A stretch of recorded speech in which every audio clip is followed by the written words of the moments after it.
Min Ottubru li ġej l-MCAS se joffri numru rekord ta' korsijiet part-time.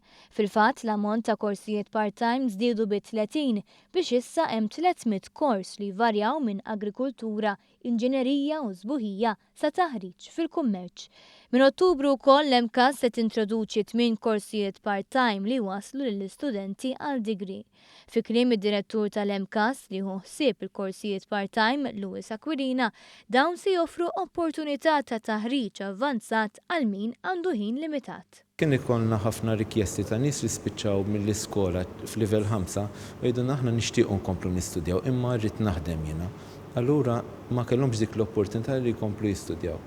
B'dan il-mezz b'dawn id-degrees part-time għandhom iċ-ċans li jilħqu livell ta' baċellerat. Dawn il-korsijiet li mistennija jiżdiedu fil-futur ivarjaw minn inġinerija, sarti u teknoloġija tal-informatika. Aquilina fisser kif l-applikanti għal korsijiet dejjem qed jiżdiedu u fl-aħħar sentejn ammontaw għal 4500 u innota li hemm korsijiet iktar popolari minn oħrajn.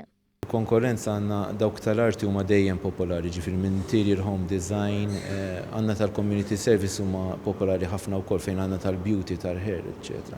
Biss tal-inġinerija wkoll huma very popular. Hemm ukoll tal-business management li hemm korsijiet minnhom speċjalment fuq management ta' intraprizi huma popolari ħafna wkoll. Il-Ministru għall-Edukazzjoni u x-Xogħol Everest Bartolo saħa li jeħtieġ li l-ammont ta' korsijiet part-time li waslu għal livell ta' baċċelerat f'pajjiżna għandhom ikomplu jiżdiedu sabiex ir-riżors uman f'pajjiżna jkompli jitjieb.